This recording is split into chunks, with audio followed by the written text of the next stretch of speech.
Welcome viewers, Drukmi Yonglu, Kuzuzangpola.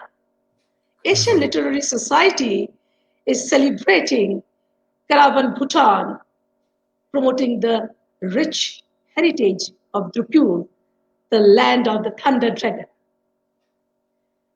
Asian Literary Society invites on the forum our humble and enlightened guest of honor, Professor Saamdu Chetri, in the inaugural session for his pioneering speech on mindfulness and gross national happiness of Bhutan. Professor Saamdu Chetri, a PhD in commerce, a pilgrim of love and compassion, was born in remote Bhutan.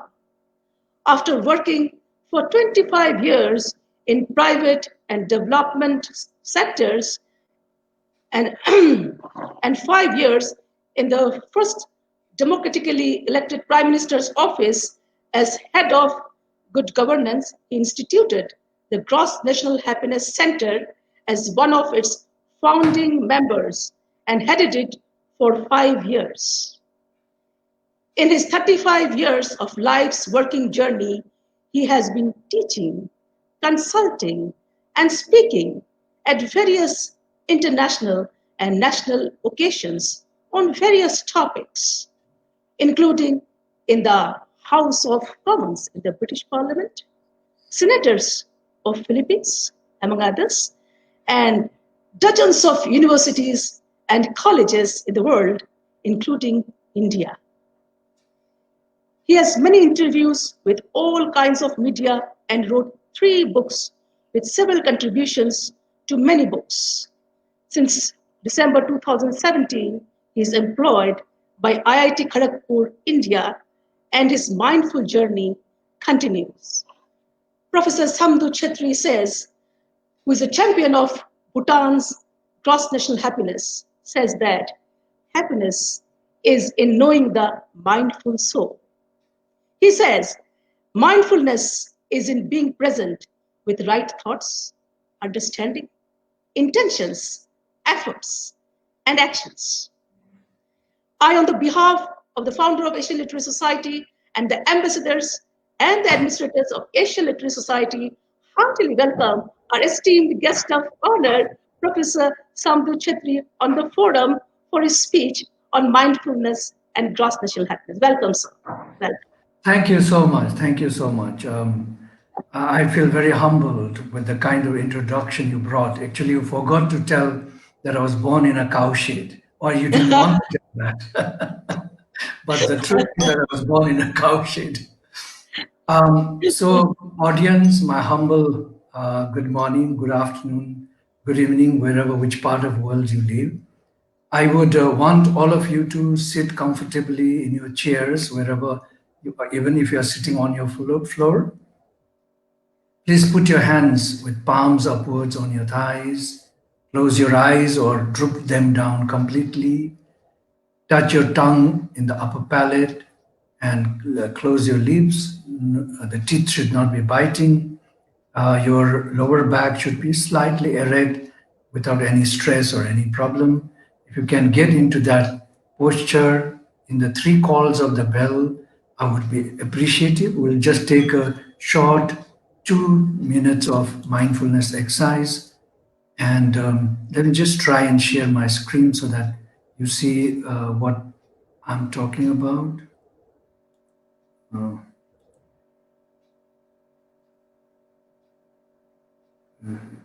Where is it? No.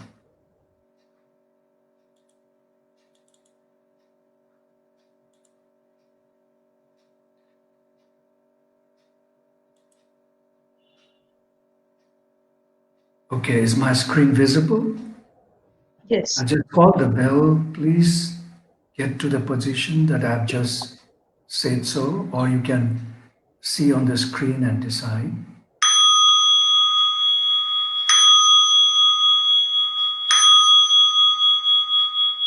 Body, mind, and thoughts, I bring them in perfect oneness and send my heart along with the sound of the bell. May the hearers awaken from forgetfulness and transcend the path of anxiety and sorrow. Breathing in, I know I'm breathing in. Breathing out, I know I'm breathing out. Please breathe in, follow your breath in, feel the air enter your nostrils, expand your chest, raise your stomach. As you breathe out, feel the air leaving the nostrils, your chest reducing, and your stomach falling. So in and out.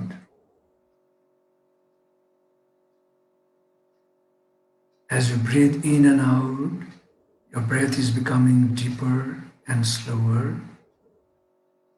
Your mind is calming.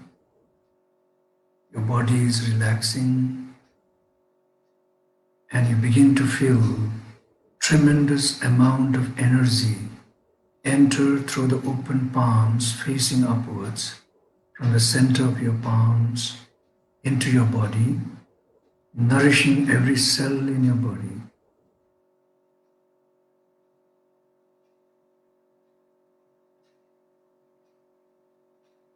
Your breath is becoming deeper and slower.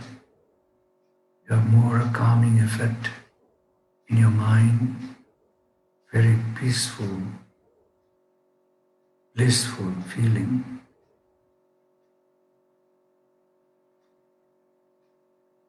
You take your thoughts to your toes, wriggle them a little bit, feel the suppleness of the soles of your feet.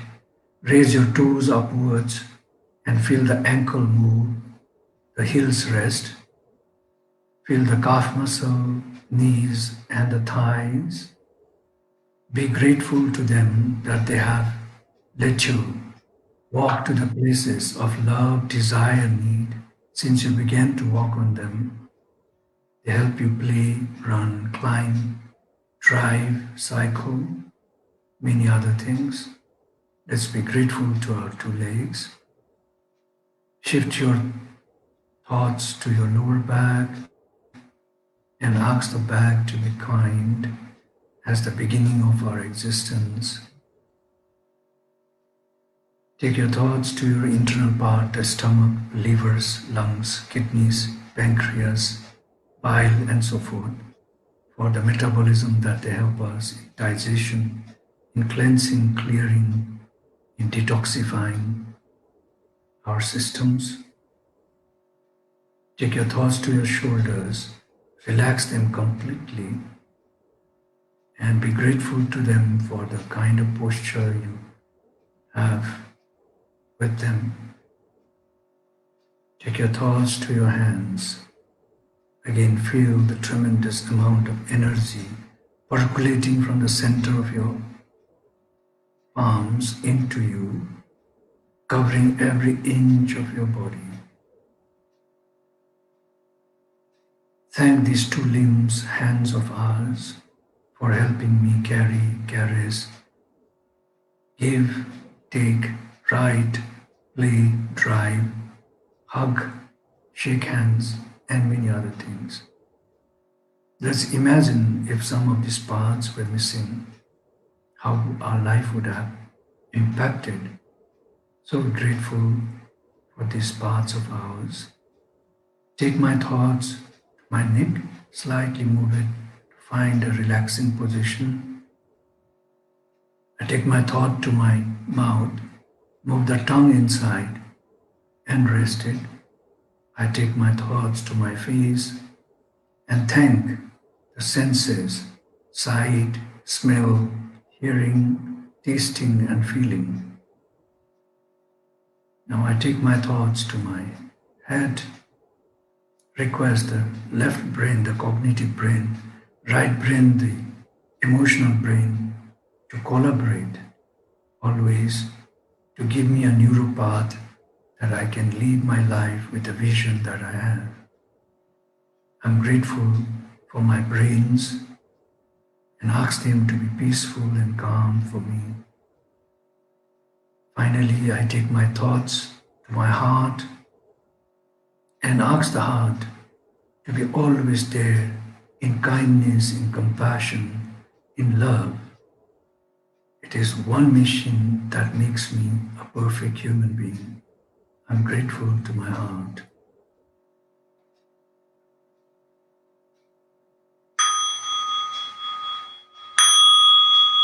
Gently, please invite your awareness back to your body. Take few deep breaths in, rub your hands, put them against your eyes, open them halfway, hold it there for a little while. Continue to breathe in and breathe out.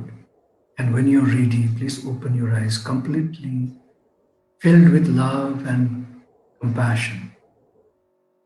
Thank you.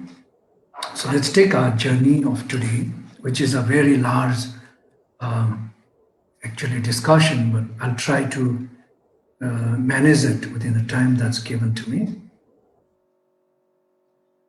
Um, when we inherited the planet Earth, things were quite different. Even if you go back to 60 years, we would realize that the whole we were totally encompassed by the ecology, within which was the society, and within society was the ecology.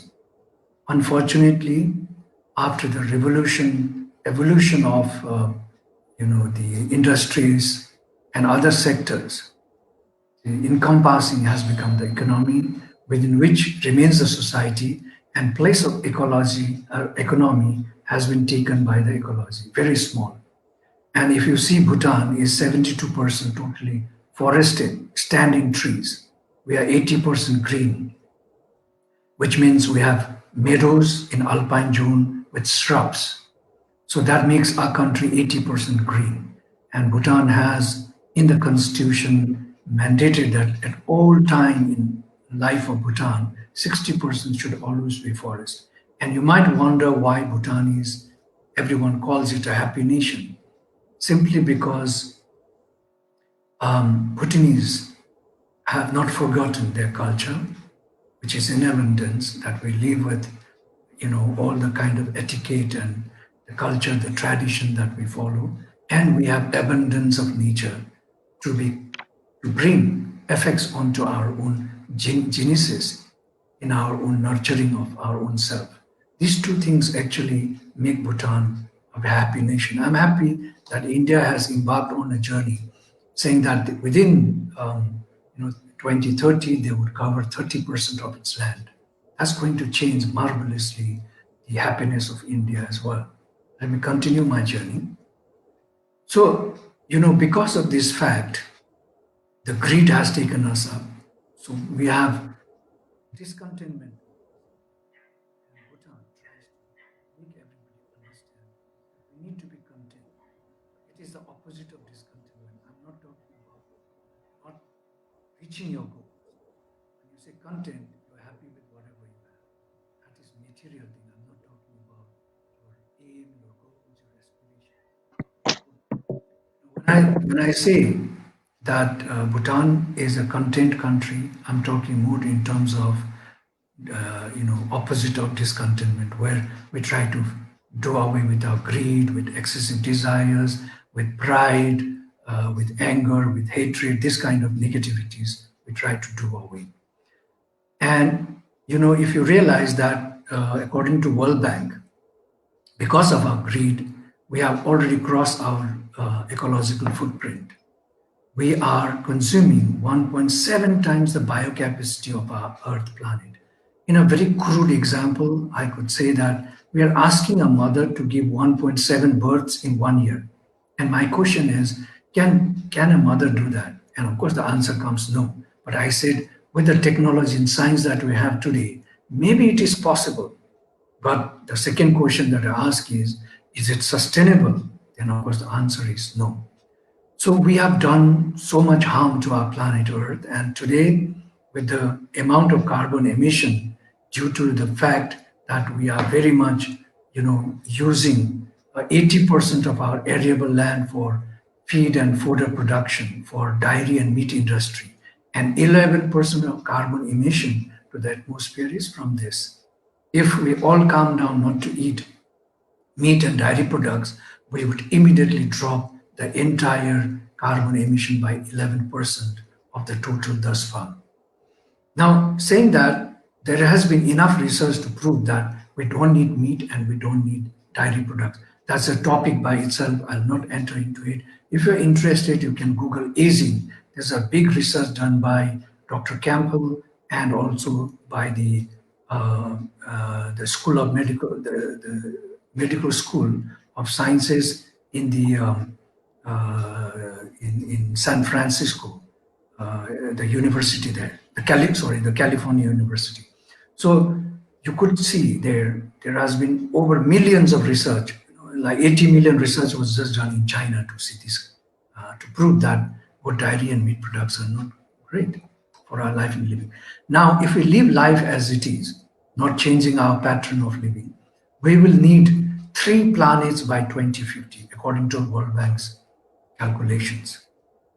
Now, what does that mean? This means that we will be completely becoming robots because we'll be eating all manufactured things, and maybe we'll become synthetic consumers.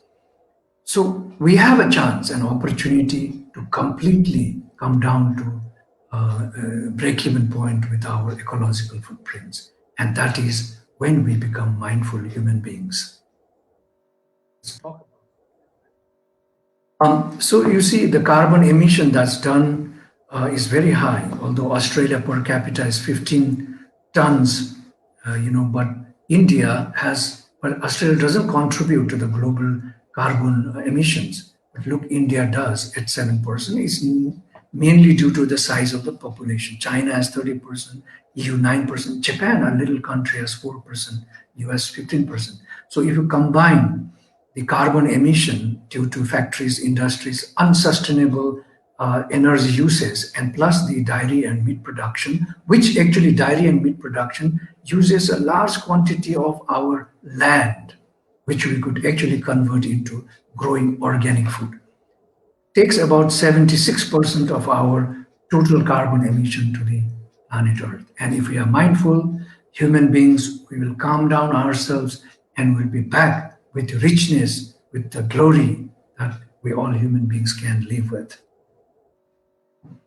All right. So, with this business as usual, if we say so, because of global warming, because of carbon emission, there's global warming. And because of global warming, is, of course, the chances that the water level is going to rise, and it is rising. Boston is just about 9 meters below the water. Kolkata is the same level. So you see Florida, Shanghai in China, Kolkata in India, all these places are going to be sunk under the sea. By the year 2070 and 2100, probably around that time, we'll start seeing the rise. In 100 years, probably we'll see that many cities are being affected, and probably we'll have over 200 million people homeless. Where are you going to house them? It's a big question. Now, this is the reason why we feel that GNH is a very important way or practice in the world to calm the whole world. Our king, His Majesty Jigme Wangchuk, the fourth king on the hereditary, gave a beautiful, propounded on this beautiful concept or philosophy, which we have translated into working now, is GNS, gross national happiness, is more important than gross national product. If you see how a gross national product actually is measured, which is the conventional economic model for development, and by the way, development has no threshold, then you realize that if there is too much of destructions in a society, GDP and GNP grows. If there's too much of destruction in nature, GNP grows.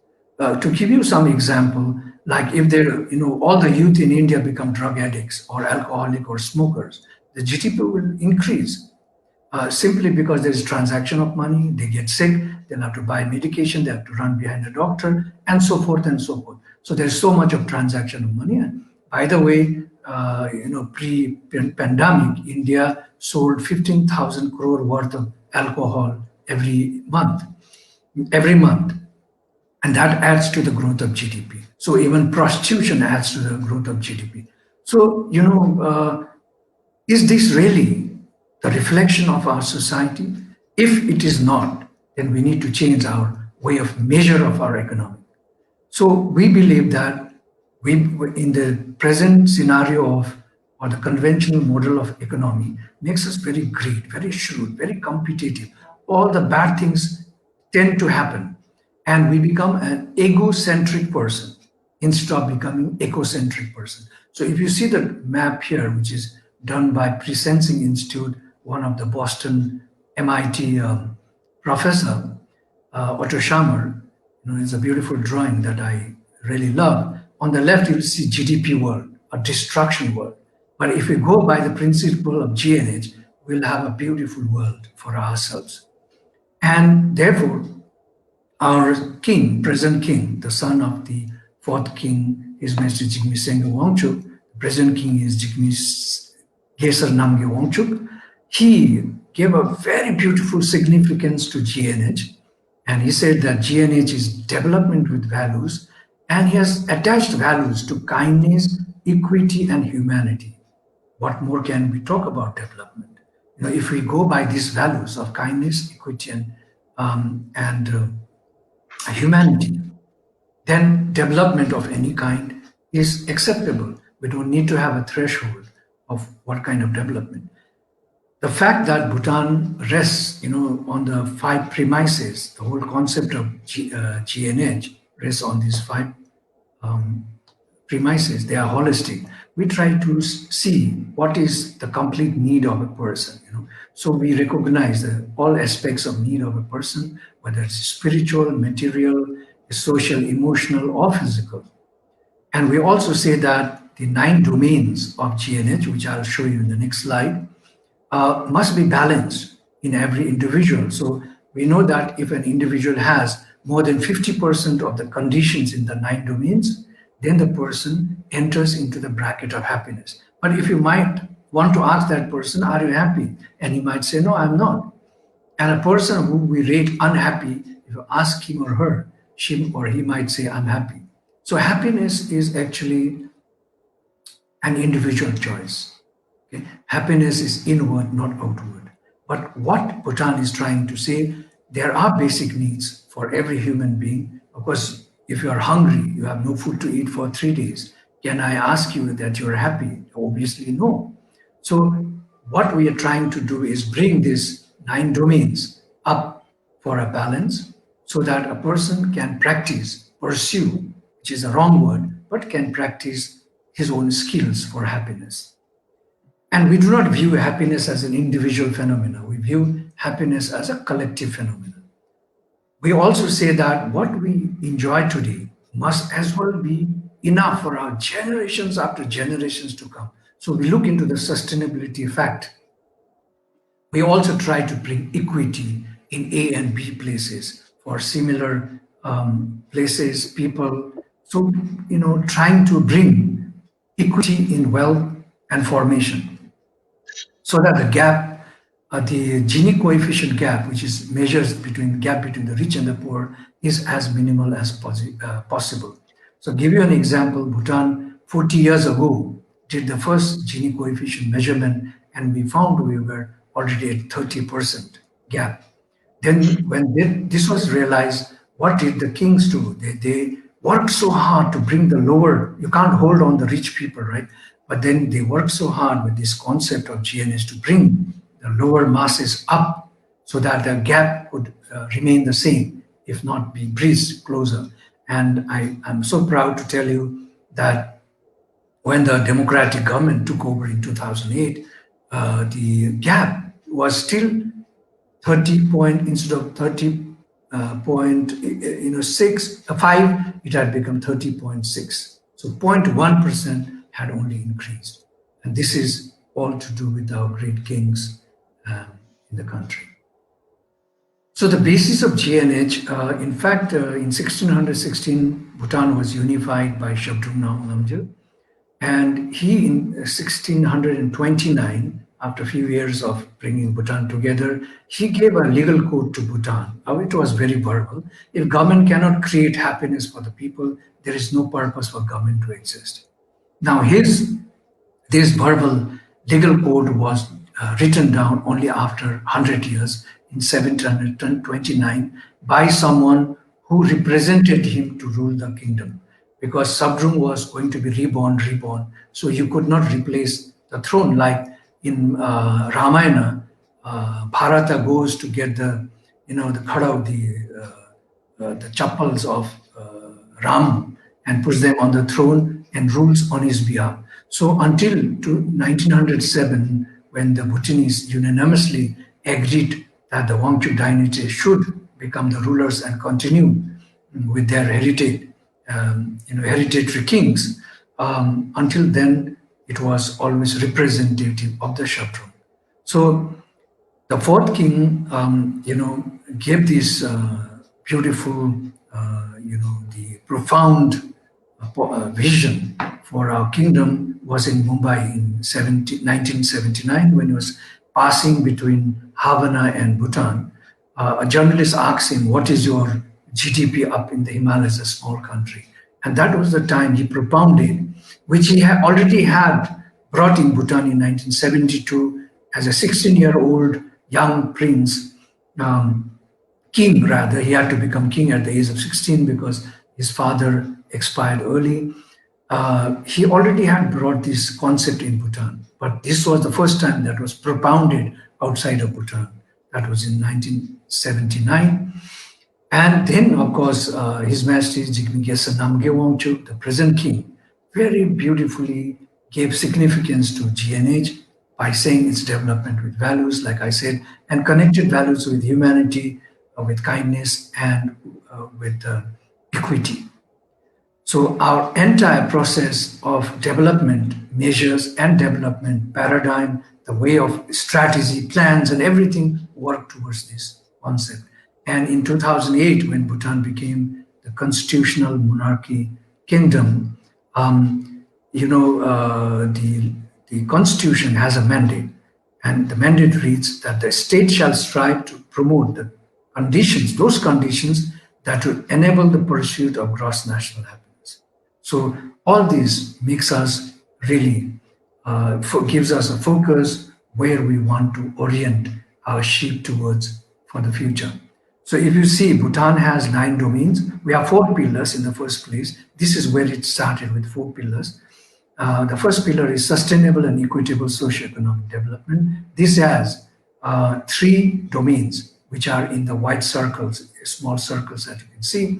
One is the living standard, one is education, the other one is health. Environment preservation, so very important, it has only one domain, that is ecological diversity and resilience. Third pillar, which we call promotion and preservation of culture, has 4 domains. There are time use, psychological well-being, community vitality, and cultural diversity and resilience. Then the fourth pillar, good governance, is a domain by itself called good governance. So if you see, there are indicators, or what we call the measures or the indicators for the index 1 that we try to measure through them to find if the domain is within the acceptable limit or not. So we have 33 indicators, and by the way, these 33 indicators are not the responsibility of the government of Bhutan. 16 of these 33 indicators are responsibility of every individual. That's why we have to be mindful. Family and individual. 6 of them are community responsibilities or efforts. And it's only 11 of the 33 indicators are government's efforts or responsibilities. So it's widely divided among everyone, the concept of our GNH for that matter. And we use it for planning, we use it for monitoring, we use for policy passing, because we have prepared a screening tool for it, for businesses, for policies of the government, whether they are within the range of acceptable GNH acceptance or not. So this is how we use it, but let me continue. By itself is a big topic. So let me just give you a sense about World Happiness Report. In August 2012, with Jeffrey Sachs as the co-chair of first democratically elected prime minister, we had a conference in Bhutan on economics and GNH. And then we decided to have World Happiness Report. So if you see the World Happiness Report that started in 2012, Bhutan is not mentioned but referred. 2013, Bhutan is not shown in any ranking. 2014, Bhutan is shown in ranking. Bhutan is already quite low, in 30s or 40s already. 2015 went down, 2016 further down, 2018 to 79th position, and 2019 it came to 95th position. Likewise, India had the similar sliding down. You look at Pakistan is at 67th position, and you wonder that all the Nordic countries or the Scandinavian countries are the happiest nations. You know, simply because of these six indicators which are up there. GDP per capita is one measure. Second is social support. Third is health and life expectancy. Fourth is freedom to make life choices. Sixth is generosity. It's generosity, and the seventh is perceptions of corruption. So these are the seven, one, two, three, four, five, no, sorry, six scores that decide the country's level. Now, if you look into Nordic countries, the gap between the rich and the poor is very small because 60% of your income is taken. You're looked after until you're dead. You're totally taken care of it. So therefore, there is enough amount of happiness. Now you might ask, but there is much suicide. Why? There's another discussion altogether, but there are reasons why that happens. You can Google and find out. But to tell you that all the world talks about Bhutan as a very happy nation, whoever comes to Bhutan says, oh, Bhutan is a happy nation. But Bhutanese have not claimed that we are the happiest nation on the planet Earth. No, we have not claimed. But it's the visitors who come and qualify us as a happy nation. And I know why they do this, simply because, people are always smiling there, because we have realized that community, culture, and your psychological well-being through your own process of understanding your own practices and culture through Buddhism helps us calm down. And the biggest part is the nature. So when you are very lonely or feel very you're worrying, you are totally in anxiety, or you're not happy at all, go to the nature by the riverside or the ocean side or the forest or the beautiful garden or any garden. You have a calming effect simply because all the organisms connect with us. Okay? Because we are a part of the planet Earth. Do you know that Bhagavan stands for Bha for Bhumi, the earth? One cell of that half a cell of mother and half a cell of father gets into mother's womb and forms one cell, and that one cell has all the genetic information of what nose should look like, what eye should be, what heart should be, where all the formation is in that genetic code. That one little cell which is not visible by bare eyes. But how does that cell multiply and divide? It's simply from the food that mother eats. And the nourishing that she has through hearing, through sensing, all this works towards development of that genetics expands. And we are born, again, continue to eat food which is again grown by the earth. So Bhumi, the Vedantas, the ancient Indian literatures, they talk about 12% of our body mass is food. Now, genetic science says that 37.2 trillion cells is an average cell of a human being. Average cell. And every cell has an energy equivalent to 1.4 volt. Okay? Now, if you multiply 37.2 trillion cell, average cell of a human body by 1.4 cell, you are a walking electric field of 550 crore volt. All the volt combined in the world can just be in one human being. That's why we are very fast in thinking. Our memory works excellent. And just by closing our eyes, we can be anywhere on the planet Earth or beyond the Earth. Now, and every cell needs oxygen, right? So even if the oxygen is like the tip of a needle, you can imagine in 37.2 trillion cells, some cells dying, they're removed, some are repaired, some are new built. How much energy is used and how much oxygen is there. So according to Vedantas, they say 8% of energy, which is Agni, Bhaga, A. There is A, we don't write. One, Va is Vayu, wind, and Na is near. So 16% of our body mass is heat and air. Then the 72% is assigned to near water. So bhaga are one. These five elements are in us. We are in the five elements. We don't contribute anything to these five elements, but without these five elements, we are nobody. So unless we know who we are, we will never be able to be mindful, we'll never be able to drop our greed, our excessive desires, and all this. So mindfulness is a big journey in life. The first important thing is not about living now and here, not about living in the present moment. It is your yoga, your karma yoga, your every process that you do, a breathing and a thinking process that you do makes a difference in our set of mind, our mindset. So being mindful is calming ourselves, of course, but with to be free and to be glorious. It's not about just saying that I am mindful, I live in the present moment, or I meditate. No, meditation is a small part of mindfulness. Okay? Mindfulness is the opposite of forgetfulness. Forgetfulness means that you live in the past or in the future. You don't live with the moment now and here. That is mindfulness is living in the present. Mindfulness is a source of happiness, and it is in the process. So mindfulness is to be completely aware of the self and others around us. So it's not about controlling your mind, it's rather freeing your mind. So mindfulness path can only be good and can only be fulfilling and can only be glorious with a better outcome only when we do the right thing at the right moment with right understanding and being in the presence of your own self. So connecting within yourself becomes a very important element of our mindfulness journey. Mindfulness itself is a long discussion, but I'll quickly run through. There are 5 steps of mindfulness. First is breathing, as we began. Breathe in and breathe out. There are many kinds of breathing. One is a slow, deep, and slow. The other one is like when a child cries. Remember, when the child is sobbing down, the child does,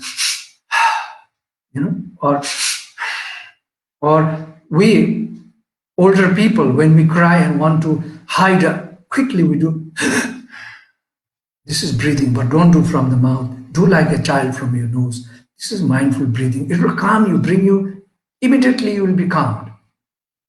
Same as attending to attention, which is focus or concentration, awareness of body. I'll quickly talk about them a little later. Releasing your tension, mindful movements or walking is one of the mindful movements. So see, we separate ourselves from ourselves simply because we do not know ourselves, okay? And you can read the statistics. As I'm running short of time, I'll try to a bit fast. So you see there, since 15 years, last 15 years, 65% of the Americans are in antidepressant drugs. It has increased rather. There's 1 in every 10 Americans.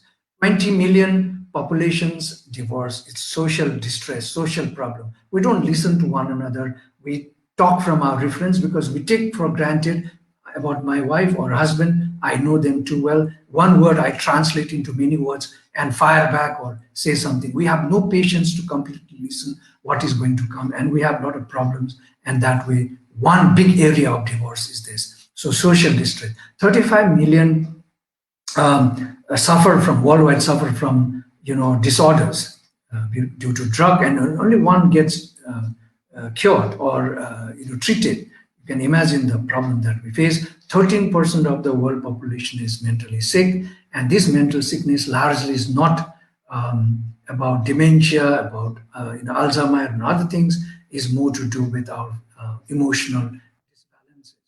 And if you see, because of this fact that we are not connected with one another, we suffer. 20% of the global population takes away 77% of the global production. The same number of people take less than 2% of the global production. Still, they are alive. So, what is this 77%, this 20% of the people do with this 77% of the production? They buy and waste, they buy and waste, they buy and waste. 800 million people have no food to nourish themselves. They suffer. 66 million children in primary school go hungry in developing nations. 3 million children die of hunger because of malnutrition or poor nutrition, and disease alone is 45% of the children's death. And about 560 million people suffer from depression and anxiety in the world, which is the largest disease as we know. Now you see the picture of a rich nation and a poor nation, a stark difference. So there is so much, but there is so much of waste. Where how can we change this pattern of kind of sharing? Sharing can only happen through proper distribution channels. How can we get those kind of channels? And this is from the World Bank. If you see the two bars, if you add them, this becomes 77% almost. So that translates. This is a consumption figures here. So that translates into that consumption by the 20% of the population. How can we change this pattern altogether? So these are the 5 mindfulness steps that we must learn. The first step is learn to breathe in and out. All you can do is in the morning as you get up, push yourself against the bedpost and think about yesterday. What have you done yesterday? And think about today. What are things you need to do today? How can you do it better than yesterday? Then put a resolve or an intention for today so that you can pay attention to it. And the resolve could be, today I will not get angry until I go back to bed. So that's a resolve. The moment you are getting angry, you'll remember your resolve, your intention. So you'll pay attention to that anger and say, no, I should not be angry. You see? So do that. And then for 6 minutes, just breathe in and breathe out. Listen to your breathing in and listen to your breathing out. Feel how the air enters, how your lungs your chest gets expanding, how your stomach rises. Feel how your stomach eaves, your lungs, your chest gets reduced, how the air vents goes out. Just continue that. And the mind will go away. But hold on to the mind, bring back the mind, be aware, oh, my mind has wandered away, floated away. Please come back to my breathing in, breathing out. It's a question of practice. You have to create it as a habit. Nothing will come to you without creating as a habit. And habit can only happen when you repeat and repeat and repeat and repeat again. Okay? And when you step down from your bed, be grateful to Mother Nature. Say, thank you for giving me an opportunity to walk on you. Next, when you get into the bathroom, try to put your self-affirmations, and the guy you see in the mirror, tell that guy you are a unique person born on this planet Earth. You can do anything that's possible for a positivity for yourself, your family, everyone. You will vibrate with the universal powers. All these kind of affirmations you can give. Put your vision statements, mission statements around in your working places where you keep on seeing so that you can constantly remember in your mind, and unknowingly you will be working towards it. So therefore, if it becomes very difficult for you to concentrate on breathing, you can put verses. Breathing in, my mind is calm. So you know the word calm. So your mind naturally becomes calm. Breathing out, my body is relaxed. So in, calm, out, relaxed. You can also use verses. Now, this is a science of 2,600 years ago that Buddha brought. And today's scientists are working on it and proving that breathing can change our mind very easily. So there are different patterns of breathing, different ways of breathing. Google it, find it out, and follow the path. Right? Let me continue. So the second step of mindfulness is concentration. You can concentrate through sound, through chanting of mantras, through prayers, through visualization, gazing, or laughter. Sound.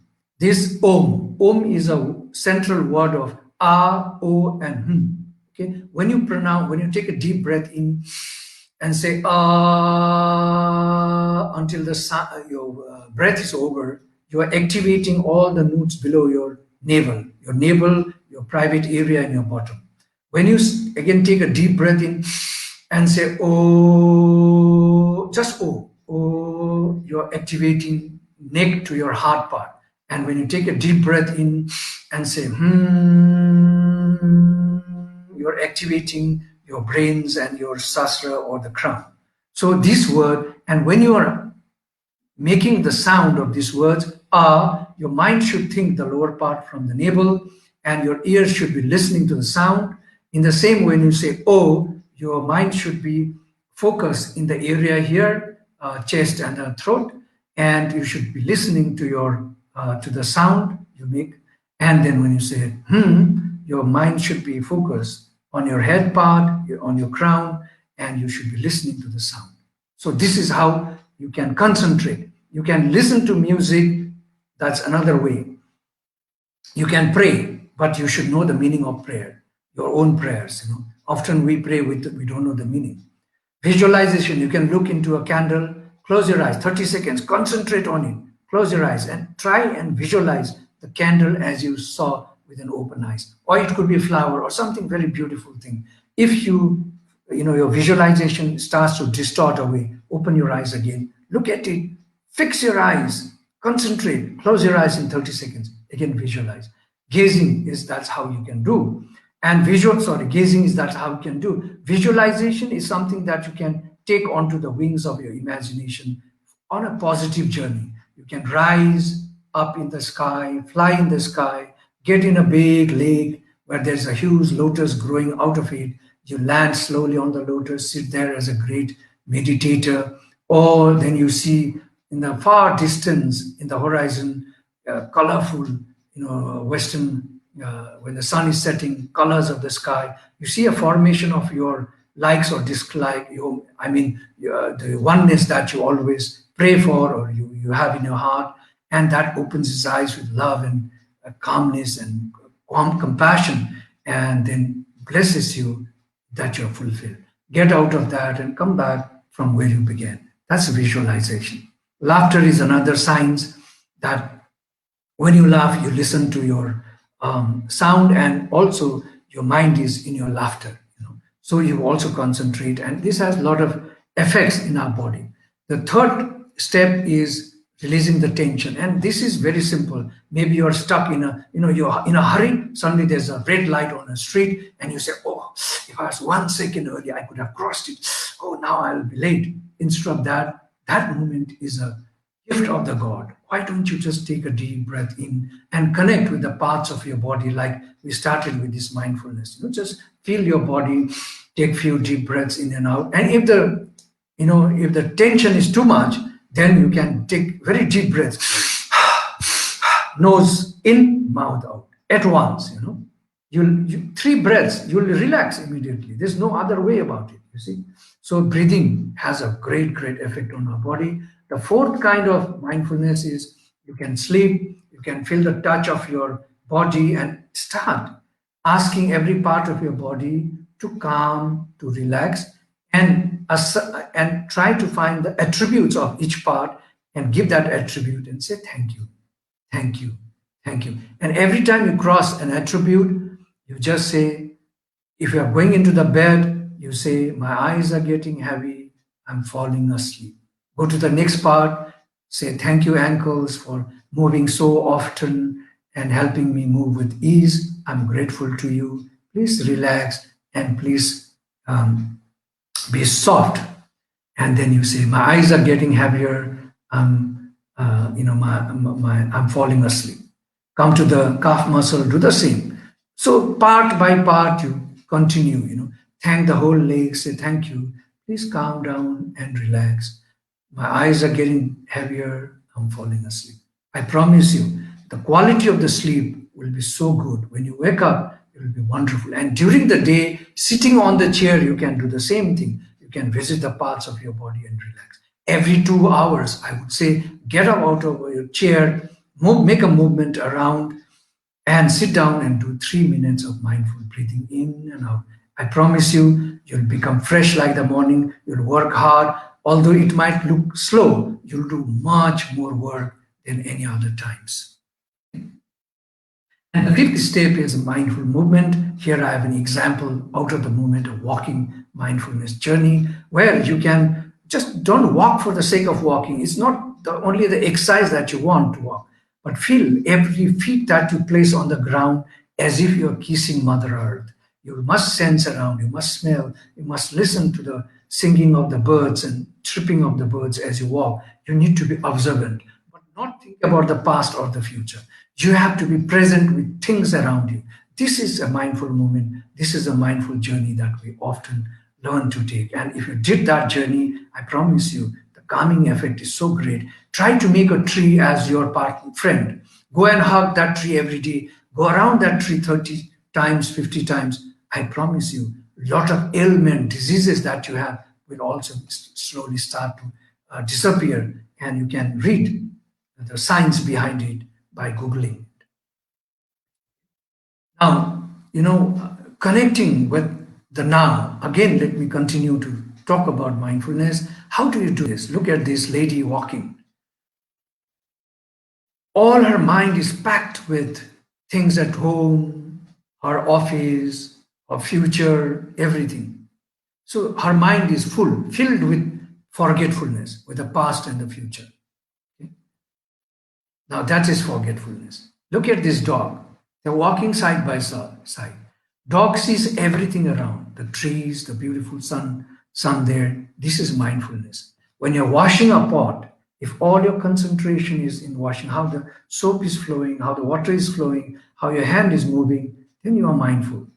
If someone calls you, I know women have multitasking power because their brains left and right are connected 30 more times. That's why they are much more emotional and they are much more loving than men folks can be. And that's why they are mothers. Um, so they can do multitasking, but I would rather urge or request you when you do washing and if there's a call somewhere, hold that and take your mind there. That will help you.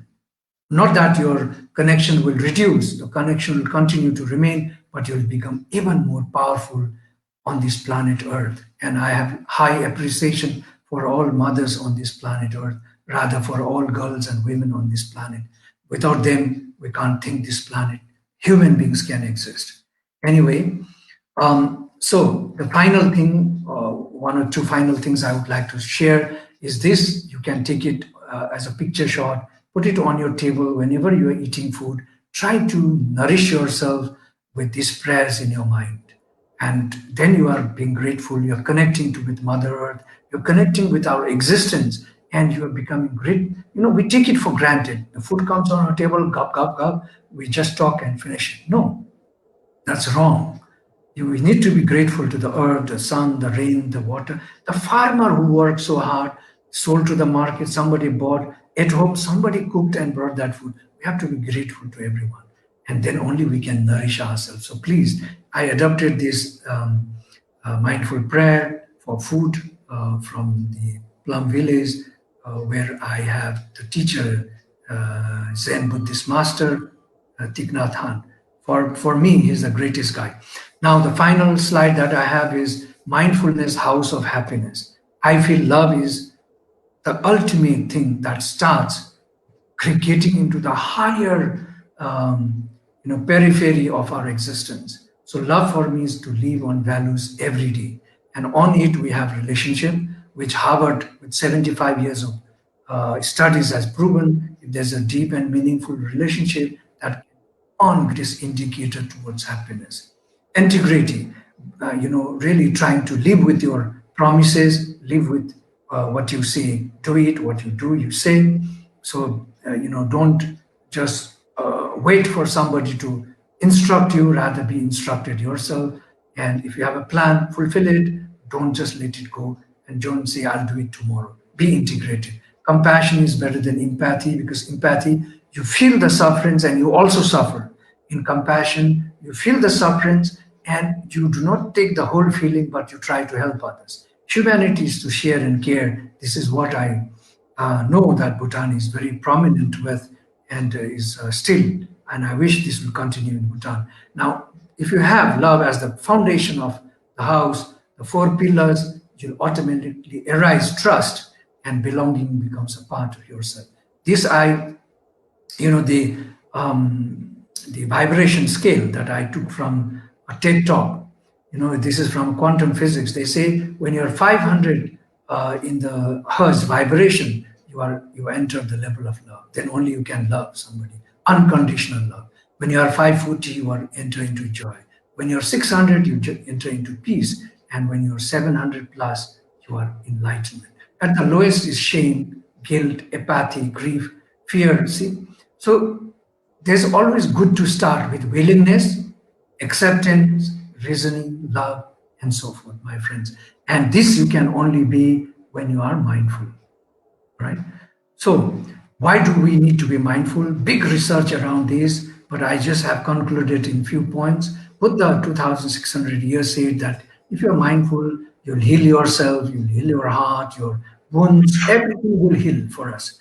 And the benefits of mindfulness is you live longer because when you're mindful, you are present, you sleep longer. You know, actually, there's a science also. If you sleep less than 8 hours, that's where Bhutan comes with the time of 8 hours sleep. Unless you have a very deep sleep of 6 hours, you'll suffer because the tip of the telomere, the chromosomes, start to get cancerous and they start to shorten, and our lives become, we age faster and we also pass away faster. There's a calming effect, our concentration increases, we increase our memory power, our willpower, we have positive emotion, we cure.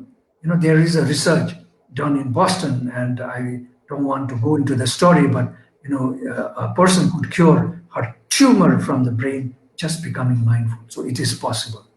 It improves our heart, problems. It reduces our blood pressure. We are always happier in this journey of mindfulness. There's no two ways about it. Finally, this is my final slide. Sorry for rushing. Maybe I'm stuck now and then because I want to go faster. Forgive me for that. But I would like to sing a happiness song. I would like to first wish you Tashi Delek, meaning may all the auspiciousness come to you all who are listening out there. May you be well and happy always. May you find happiness in whatever do you do in your life. May you bring happiness to the lives that you touch every day, every moment, whether through senses or seeing. May you be the northern star for yourself, your family, your community, your society, the country, and the world. With this, let me conclude with the happiness song. I'll just wait few seconds, knowing that you're singing behind me, and we'll end there. Thank you. Happiness is here and now. I have dropped my worries. Nowhere to go, nothing to do. And I'm not in a hurry. Happiness is here and now. I have dropped my worries. Somewhere to go, something to do. But I'm not in a hurry. If you keep singing this song, you'll be mindful because you will not hurry in anything. This is not for the body, this song is for mind. For the mind to be present with you everywhere, every time, wherever you are. Thank you so much, and Tashi Delek once again. Thank you so much, sir. I strongly believe happiness is here and now. I've learned a lot from you. Thank you so much for this enriching speech. I realize that, mindfulness is to be with the present. Mindfulness means to be aware of oneself and the surroundings. And compassion is better than empathy. Thank you. Asian Literary Society Thank expresses you. gratitude towards you. Hadrin Chela. Thank you. Thank you. Courage. Thank you so much.